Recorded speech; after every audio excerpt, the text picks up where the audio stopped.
Alrighty, we're back. Sorry about that abrupt ending. I did not realize that the video had gotten that short. But as I was saying, if you're DPSing, while focusing targets are really good, if you're fighting something that's got pets, like those little imps, sometimes the best thing to do if you're DPS is to focus those little dudes down. And yeah, so that was the second mini boss. Our mage had some trouble coming into the zone, but he makes it just here shortly.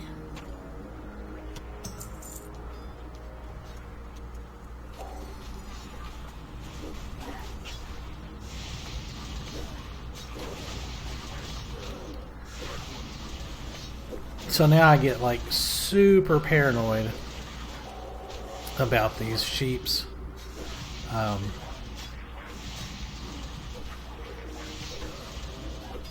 Yeah. So a heal bot add-on would like really help me do that. Instead of having to click on somebody, I could just mouse over it and then tap that button. Of course, I would have to have everything hotkeyed onto that, but still. If I end up switching to heals full time, I may have to do that.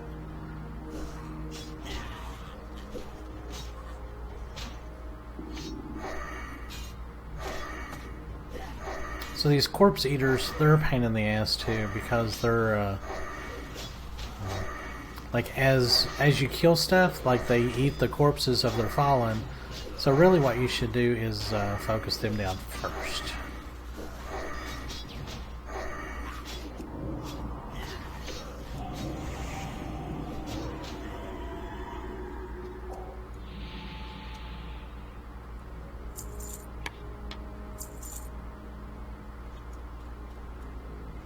So I end up getting quite a bit of mage weave in here too. Like I said, we're kind of over, not over leveled. The last boss, the Shade of Aranicus, is a 55 elite.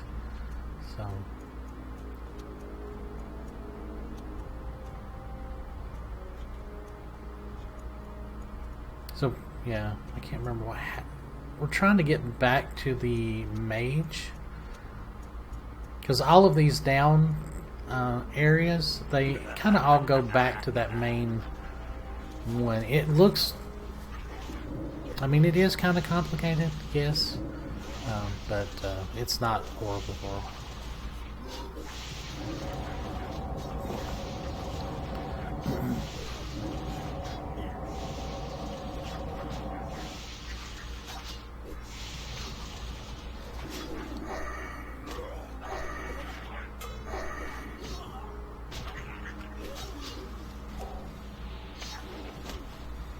So he zoned in, but he wasn't really for sure where we were.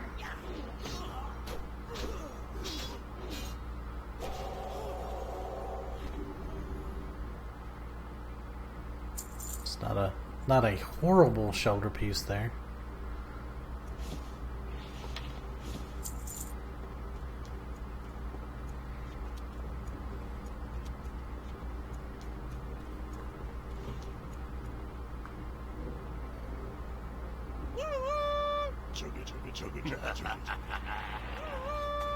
So Mijan, we take him down pretty quick.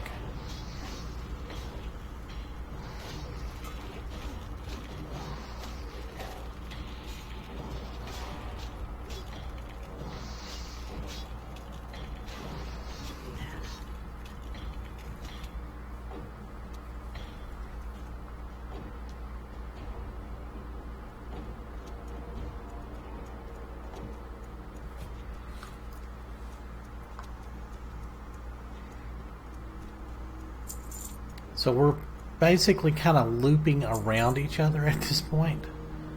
And we all get split up, but and see, I even get turned around. It's like I just came out of there and I'm already confused and turned around.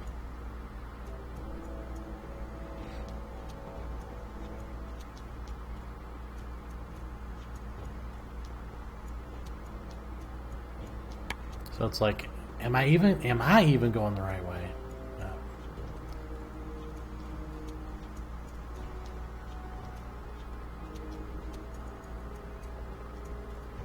But then we all kind of come together here at the right time. So Power to the Forsaken.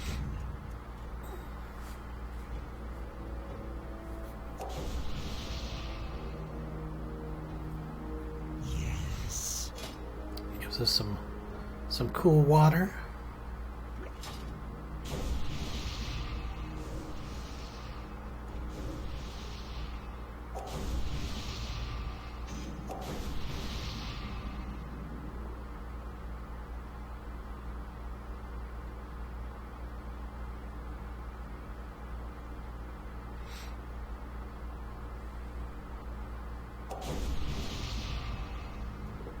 So I think we take a quick AFK here, or a bio break.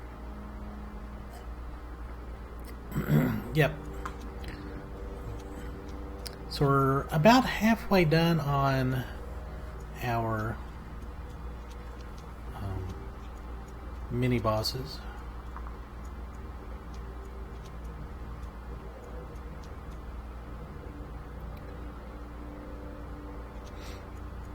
Yeah, it's like a really weird, because you have to go down and then just hook right to the left onto that balcony and kill them. So yeah, when you first start getting these quests, like in the high 40s, like 45, 46, this dungeon is incredibly challenging.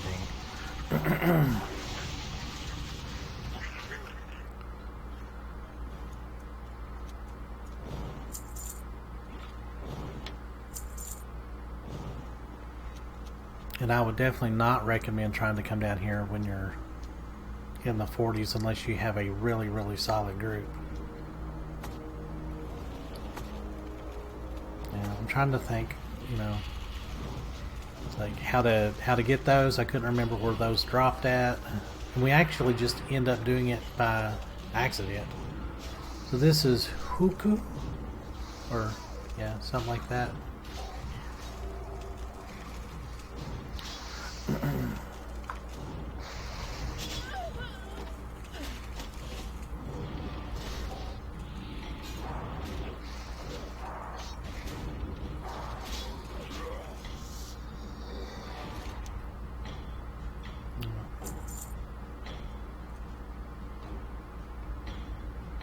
So a lot of these are not shareable.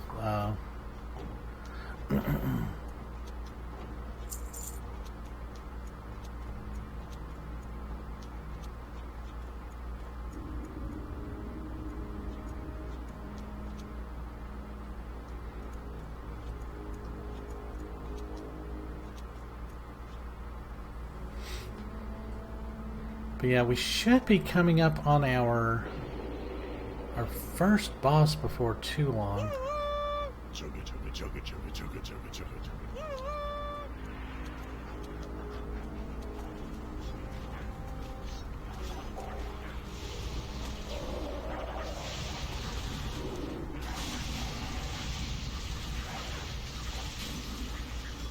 Yeah, can't share that either.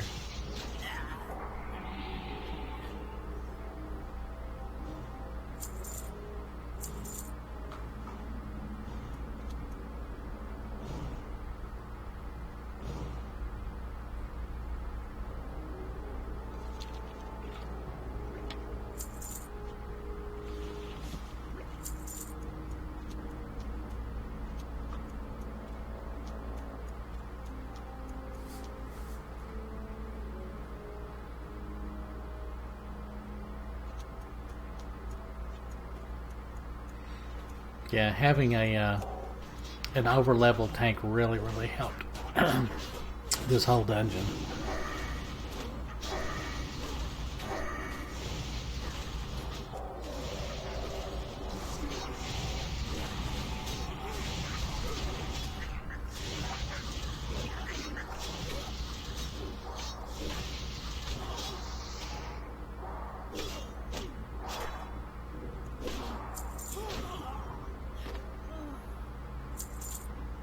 That would be stealing.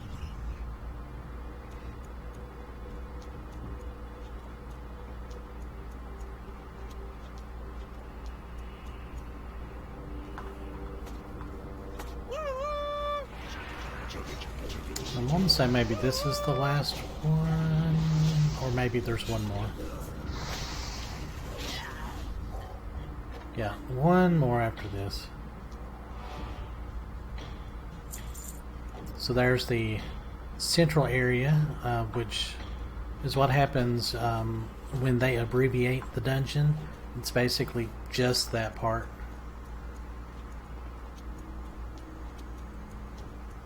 So I'm really glad that I got in here and got to record this so that you guys could see the vanilla.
Just a lot of prep, getting everything ready to go, and then it basically turns into a bit of a boss run toward the end.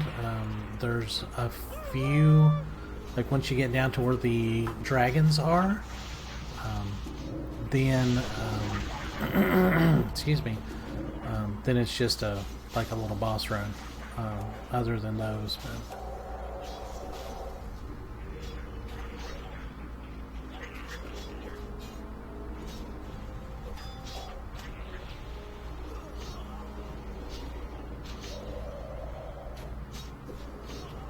yeah, even when you switch to Holy, you still have a lot of your shadow damage.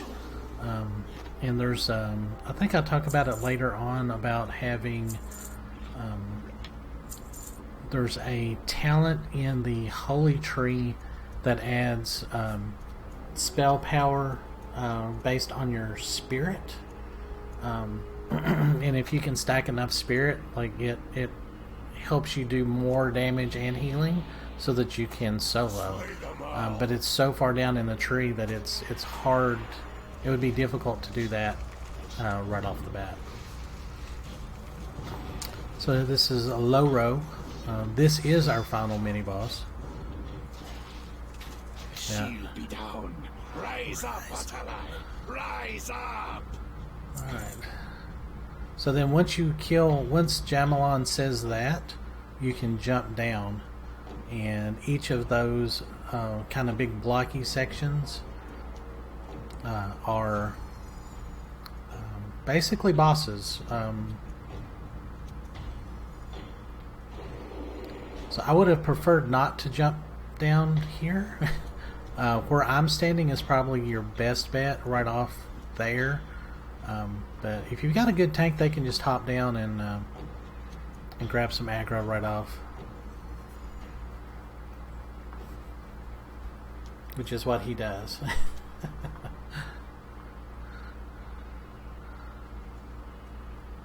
So I'm not really sure why the mage didn't do a feather fall there, but you know, whatever.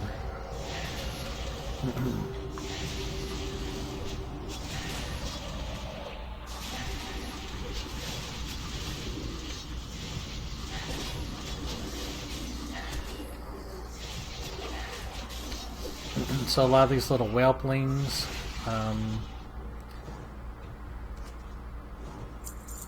So these green dragons can drop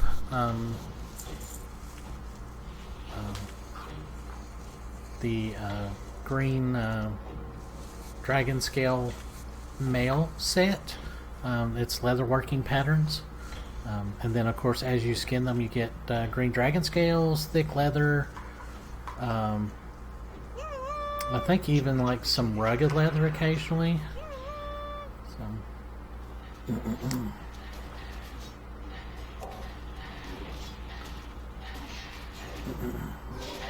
So what you really have to do here, when you go in to kill Jamalon, which I think is where we're headed,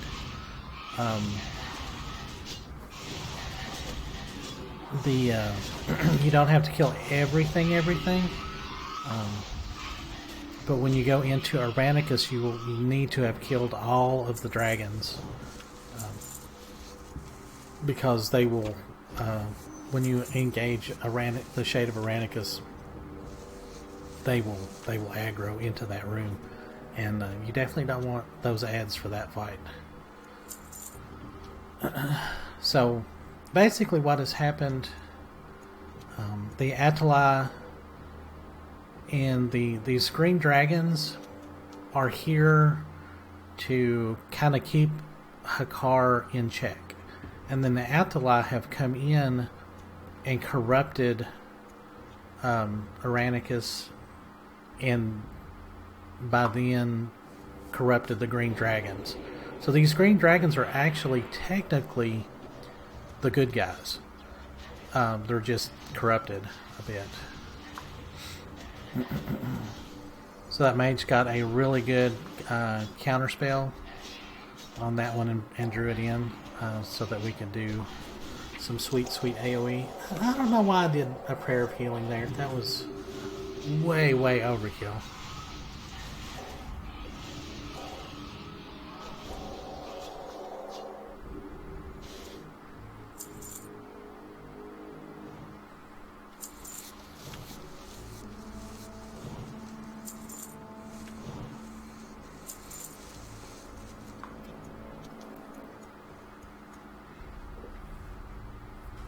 So we are rapidly approaching our very first boss.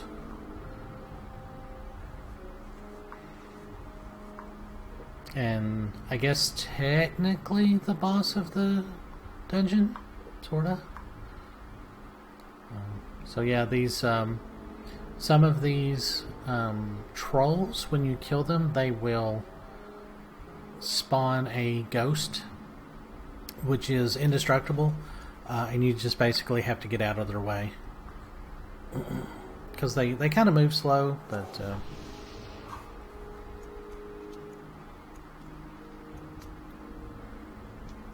Demidrol was a really good tank.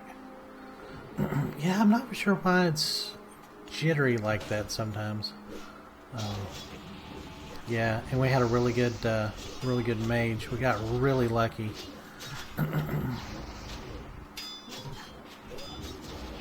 Yeah, see, there's a ghost.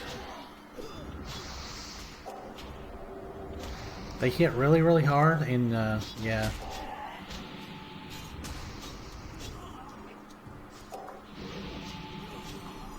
So they kind of last kind of a somewhat random amount of time. Usually they'll despawn pretty quickly. Maybe 10 to 15 seconds usually.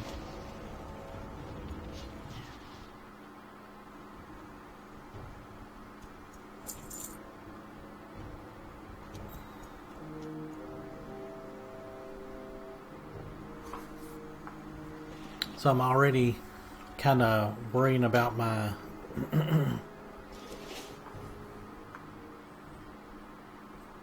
storage space.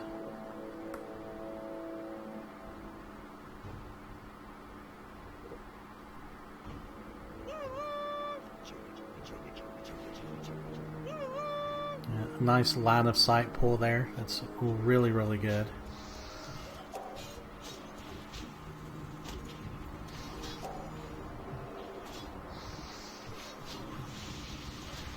It's a fear. And I think the shaman were dropping tremor totems, which is really handy to have,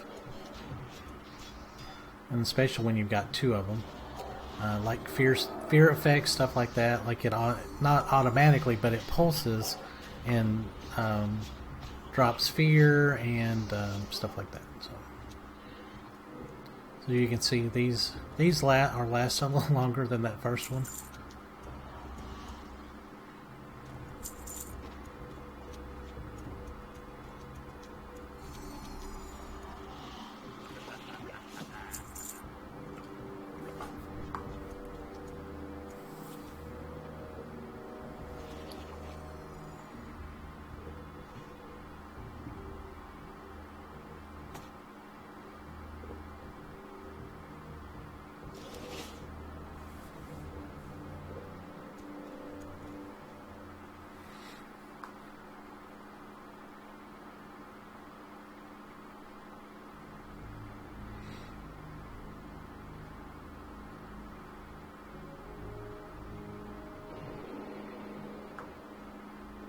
Double.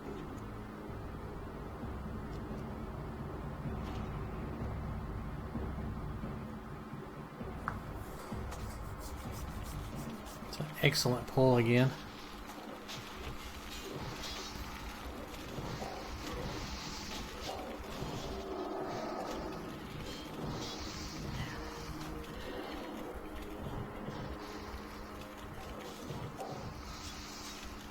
Yeah, being a priest or basically any healer, it's not just about throwing heals. You need to really focus on your dispels and debuffs and keeping everybody buffed up. It's a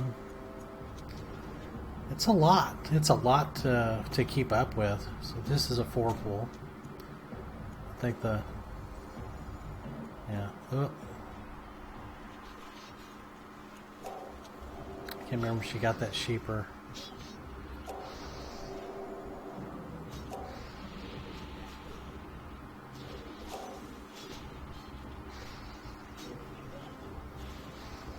So you can see that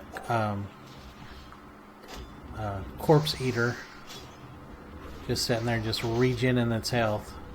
Even with all of us wailing on it, it's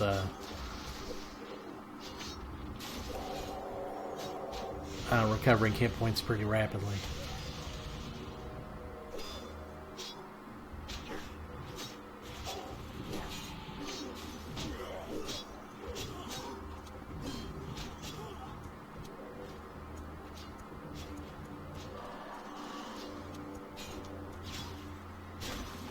Yeah, we don't enhancement shaman don't get dual wielding until Burning Crusade.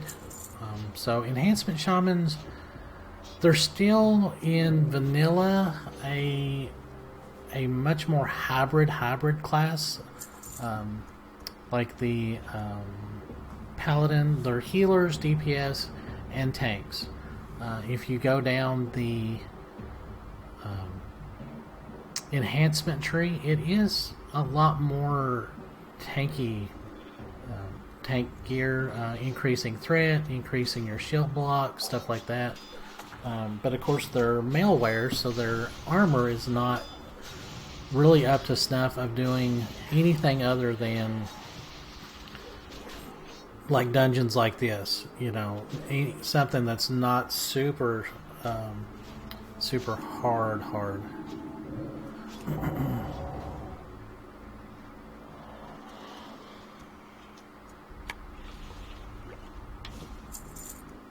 I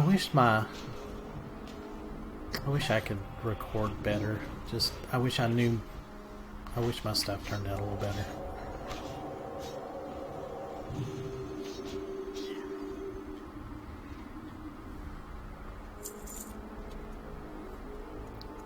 I can't move that.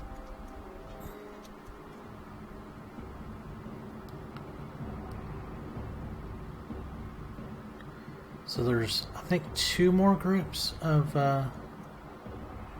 trolls to pull here.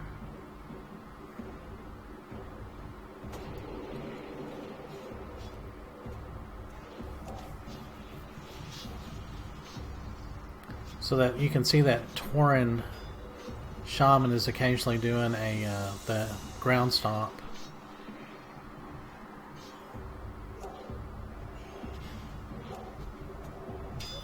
Which is just an area of effect stun.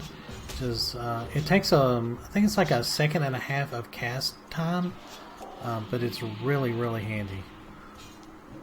Especially if you're fighting groups of casters.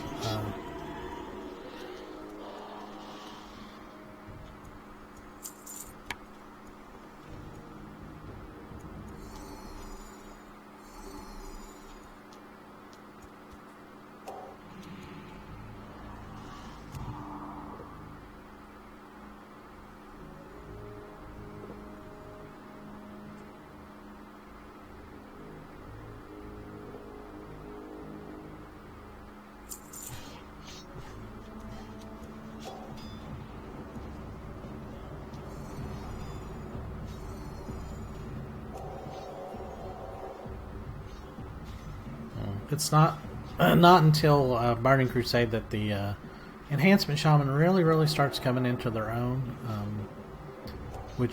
or maybe it's toward the end of Phase 5 that some of their talents get reworked.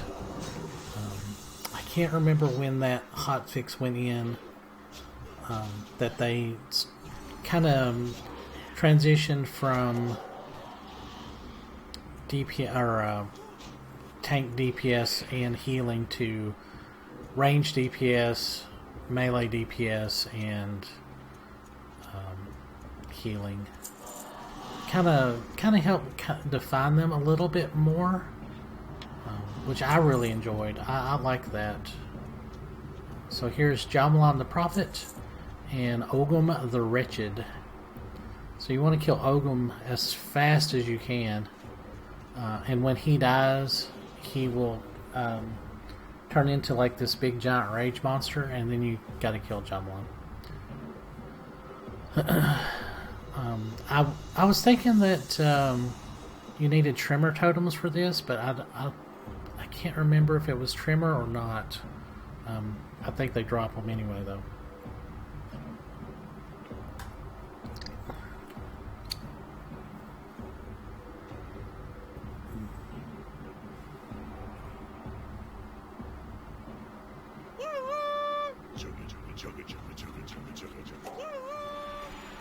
The Soul Flayer comes!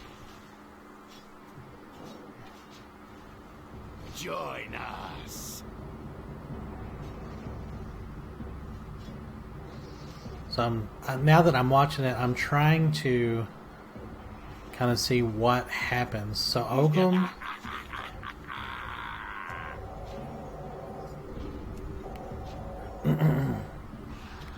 See how...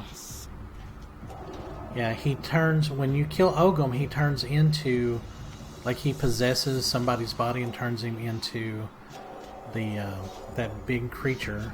And I think Tremor totems shock you out of it. Yeah. So we got the Gloves of the Atal'Hakkar Prophet, which are pretty good. A lot of spirit, but I've already bought my Devout Glove, so I don't really want it. Fist of the Damned, it is not bad. Not bad. I think in later dungeons, when they kind of upgrade these late 40s, early 50 dungeons, they made that a blue item and improved it just a little bit. So now we're going to head back out and start killing some dragons. And of course, after you kill him, these elite dragons spawn out here. So we'll see them in just a second.